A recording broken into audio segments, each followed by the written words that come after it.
രാജാധിരാജൻ മഹിമയോടെ പുൽക്കൂട്ടിൽ പിറന്നുവല്ലോ. ഒട്ടുമിക്ക സിനിമകളിലും തന്നെ പല വില്ലന്മാരുണ്ടല്ലേ.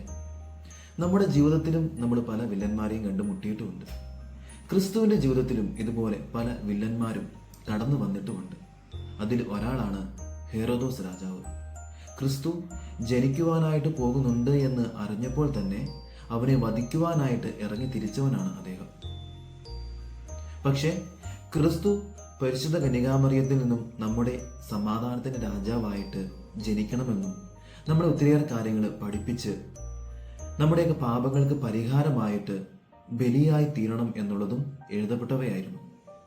പ്രിയമുള്ളവരെ, നമുക്ക് ഈ സമാധാനത്തിൻ്റെ രാജാവിനെ നമ്മുടെയൊക്കെ നായകനായി, നമ്മുടെയൊക്കെ രാജാവായിട്ട് നമ്മുടെ ജീവിതത്തിൽ കൊണ്ടു നടക്കുവാനായിട്ട് സാധിക്കട്ടെ. നമുക്ക് പ്രാർത്ഥിക്കാം. സമാധാനത്തിൻ്റെ രാജാവായ യേശു ക്രിസ്തുവെ, നീ ഞങ്ങളുടെ ജീവിതത്തിൽ ആശ്വാസത്തിൻ്റെ പുത്രനായി വന്ന് പിറക്കണമേ. എല്ലാവർക്കും വരാൻ പോകുന്ന ക്രിസ്മസിൻ്റെ എല്ലാ മംഗളങ്ങളും ഏറ്റവും സ്നേഹത്തോടെ നേരുന്നു. ദൈവം നിങ്ങളെ അനുഗ്രഹിക്കട്ടെ. ആമേൻ.